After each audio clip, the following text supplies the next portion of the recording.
this video, I'm going to be taking a dive into fitness TikTok and see what kind of crazy stuff is going on there. Well, if you look at CrossFit athletes, they have the best abs in the game. And one reason is because they train their midsection through full range of motion. Exercises that focus only on partial range or core stability limit growth and function. Totally agree. You should train muscles through full range of motions, but like that is not why CrossFit athletes have extra special abs or anything. We honestly, I would say, don't do a whole lot of ab work, just like ab specific training in CrossFit. There's some sit-ups here and there, but it's not like a staple of training. Like the midline is super important, and all of the movements are quarter extremity. So you should be using your core on every movement, but we're not like doing crunches and sit-ups to try and develop the abs to make them look in a certain way.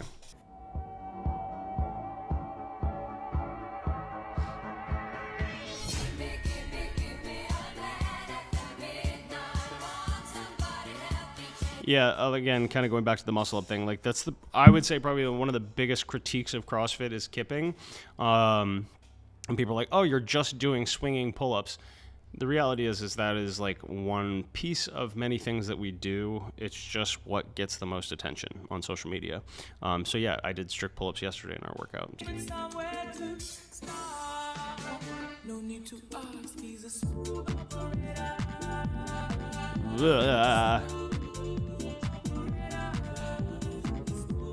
Jeez, what a fight.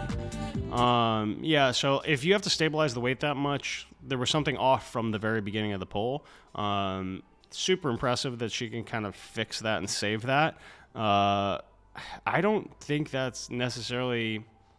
It's cool to save a weight every now and again, but getting in the habit of going to the knee, like you'll see she dropped that knee down when she caught it. You'll see people will do that once, and then they'll go for the weight again and do it every single time. So it's like the reason that it's off balance in the catch and that she's having to stabilize it is because of issues that came right from the floor. So continuing to just kind of go up in weight or practice that same thing, I don't think is great, but impressive. Another...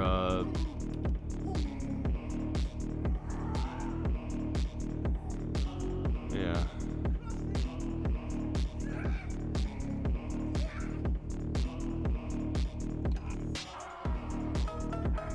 Yeah, so people love to compare like the big iron sports and the stereotypes that surround them. I don't know, it's just like a common joke on the internet.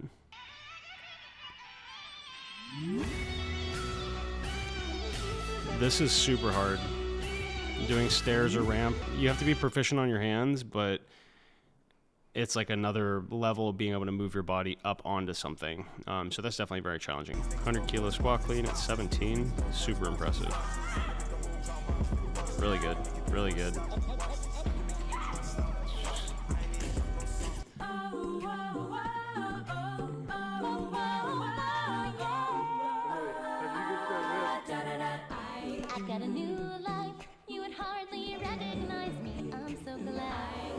I mean, there's definitely some stupid things that we do in CrossFit where it's like, I mean, it's not stupid because I do it, obviously, but there's things that like to the outside viewer would be like, yeah, that's kind of dumb. That's kind of silly. Why are you doing that? Oh, this is supposed to be functional movement. That's not functional at all. That kind of stuff. But I think you could say that about anything. You could say that about bodybuilding. You could say that about powerlifting. You could say that about running, anything. $100 for every pull-up you do. Zero. Yeah, another pull-up joke video. Zero.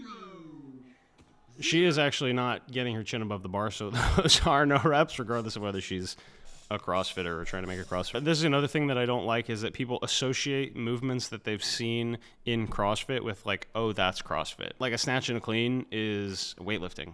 That's a weightlifting movement, but most people are exposed to it through CrossFit. So they're like, oh, if you're doing clean and jerks or if you're doing snatches with a barbell, you're doing CrossFit.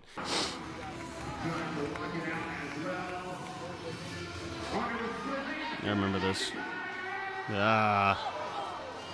Jeez, dude. Yeah, and people will see that and they'll be like, that's CrossFit. CrossFit's dangerous. Like, sure, this is at a CrossFit competition. But like she's competing. She's competing at the highest level for money, for the chance to go to the CrossFit Games. Any sport, anything that you're doing at the highest level, there is a risk of injury. You're competing, you're pushing yourself to the limit. That's not CrossFit training. That's not what happens in the gym. If we went and, you know, threw the pigskin around on Thanksgiving, no one would say that's dangerous. But if we're getting full pads on and playing full contact, full speed football, yeah, someone might get hurt. Ooh, ooh. Wait, Ooh. I can do that better. What if it's like... Really good. I hate when people do that, when they do that, like sitting on top of the bar and just kind of like flailing. That's the kind of stuff that gives CrossFit and CrossFitters a bad name.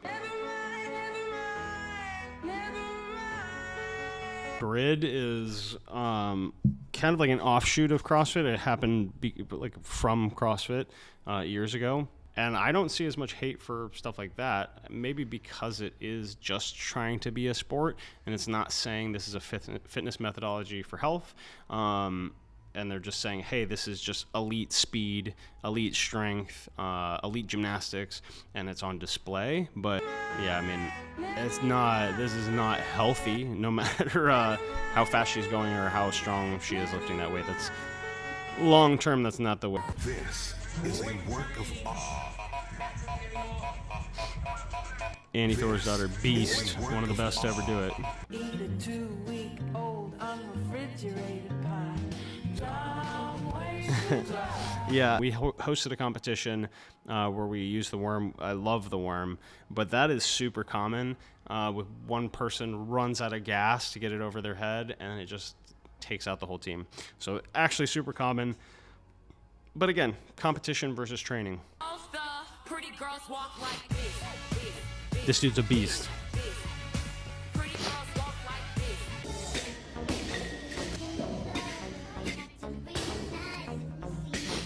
Yeah, there's nothing wrong with dropping the bar. The bars are meant to be dropped. We are not the only sport or type of gym where people drop barbells.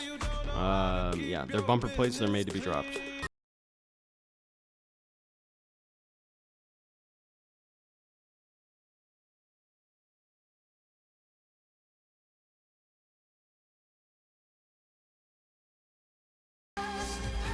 Super cool.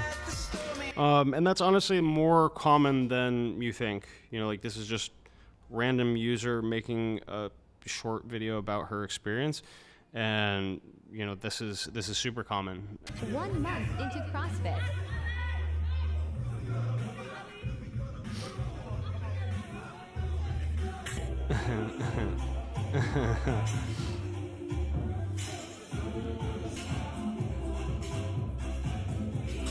For months into CrossFit. Yeah, really good. Really good.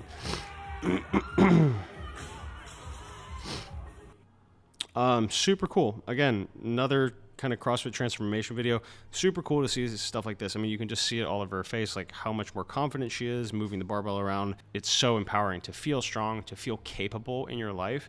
And that's, you know, that's what is so addictive about it, is that you do feel so capable. And because there are so many different things that we're doing in the gym and so many different things to get good at or to find that you can excel at, it, I think, keeps you really motivated in that way. Thank you so much for watching this video. I hope you enjoyed it. If you did, please hit the like button, subscribe to the channel, or watch one of my other videos for more content just like this. Thank you so much again, and I'll see you in the next one.